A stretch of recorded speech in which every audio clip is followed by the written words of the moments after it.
teams have shown that aggression is the name of their game, and it has been such an excellent match to watch. Here we go, Yokohama, Japan, excited for this match just as much as we are. And already we have Heat leveling up in that central area. Shua versus P is going to be the story of the match for me in particular. Their Urshifu on Oyasumi Makuro is absolutely incredible. I can't wait to see what they can do in this match. They may have been incredible previously, but are they going to be able to keep up that momentum and really shine? Otherwise, this Zacian, this Chansey combo up in the top lane, it's quite scary. But then again, you have the Gossy Flirt with the red buff to slow down this Zacian. Can they get the KO? It ends up using its eject button, the tackle, to try and catch on up. But no, it managed to make it back to base and get those shields. Yeah, the resource they did steal away from that Zacian, though, is that eject button, so some early game aggression will be available for Abyssinian, knowing that escape tool is not there for them. He on this blue Shifu, the rapid strike Urshifu,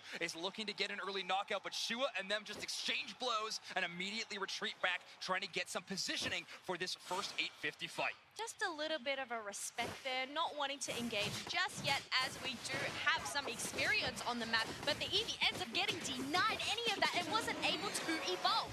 Thankfully, it was able to grab that with the experience share, and now they are at their full evolution. But look, we have Shua on the hunt. Thankfully, there was a green berry there for the Urshifu to make a quick escape. Yeah, Shua hunting down that chase. And what we are seeing from Oyasumi Makuro so far is just the identity of that Japan region. They are a snowbally region. They play very low evolution Pokemon that can get to their power spikes quick, and then they try to run over top of their opponents. Abyssinian, though, playing a bit more late scaling, and great play by J Rapsid. They're going to make it out of danger. That defender and support, not too much of a threat to this Eldegoss. They get some information, and they escape back to their team. Information is key. You just have to have your eyes on where all of your opponents are. But look at this. We have 3 birds for this Urshifu right now for Oyasumi Makuro. Yeah, some great experience going there. Also, really cool stat card we saw on the bottom of our screen. Abyssinian having so many game 3s, having a huge match record. Over 10 wins to their name. But here we go, the defense around the goal zone. Oyasumi Makuro getting a few stacks in, but immediately trying to retreat. Poor Blissey caught up. He's in a tough spot there, and there goes the support. There goes the support, and there goes the defense as well, along with the Zacian as well. 4 members of Abyssinian, they are looking to take this tier 1 pat. But I must say, Urshifu is putting up quite the fight, using those kicks to try and defend. Can they stop them? Yes, they did. Yeah, great stop there. Great defense from Oyasumi Makuro. The Blissey finally returning meant that he could fight a little bit more aggressively and finally have the HP to work with. However, thanks to Abyssinian winning a couple of fights in a row, their War Turtle is already at level 7 at that 7-minute mark. Of course, they wouldn't have Blastoise for that first team fight. However, is a pretty solid advantage to have this late game scaling Pokemon already at this break point. Oh, definitely. But otherwise, since there is no Hooper on the map, everyone has to use their legs to go down to these objectives. The old-fashioned way. Exactly. We can see that Abyssinian, they were able to take advantage of this Regieleki. 2 members up there. All the meantime, we have Zacian trying to shred down this Reggie steal for themselves. Or Eldegoss lurking. Can they get the steal? No. It ends up being the Espeon. Great play there from Oyasumi's Espeon. That is Mame. Of course, we all know this name from tournaments past. Last year's World Championships, Mame put on an absolute show, and this tournament is no exception. In the top 3 position again, Oyasumi Makuro has had a fantastic tournament, and now they are trying to go up against Luminosity Gaming in that grand finals.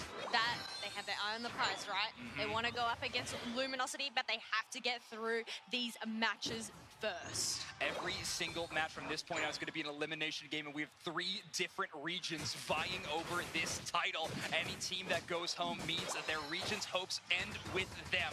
Oyasumi Makuro, of course, going to be representing Japan. And this initial team fight from Shua looking good so far. A ton of damage onto Umbreon, but the Blissey plus Umbreon combo is just too much HP for them to cut through. Yes, that was great support there coming from you, mate, making sure to provide those eggs and just regenerate. But there we go. We have a bit of a brawl in the top path, and Urshifu takes down that Blastoise. A great little 1v1 win, and that's going to be a whole lot of scoring in the top half. Oyasumi Makuro really needed that. Great wood hammer, stunning up 3 members of Oyasumi Makuro, but unfortunately, no follow-up from the rest of Abyssinian. Shua trying to take this 1v1. They want a bit of a rematch here in the top half, but they're going to lose it. Unite move used from P, and that rapid strike Urshifu is going to take one, but now they have to face another challenger. Yes, they have to brawl that Blastoise over again as it has respawned, but look at this. The Trevenant using those Horn Leech just up here, ignoring that Flux Zone, getting another KO on that Blastoise.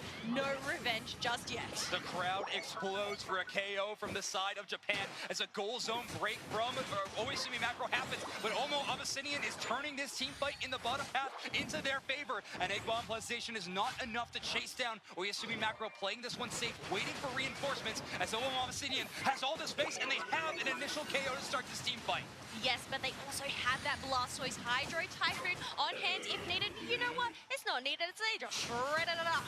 Yeah, saving that Unite move is actually going to be pivotal. You want to use it in big team fights, and the way Miva has been playing so far this tournament, I think they are going to be excellent at just that. Sui goes in deep, but it's only going to be Blastoise to try to cut them off. Not enough damage. Oyasumi Makuro has their eyes on this goal zone break right now, but Tempest's defense around has been solid. Hornleech brings Umbreon in, stun onto the Espeon, but Japan has let the Regieleki go in, and they are scoring multiple times in the top half.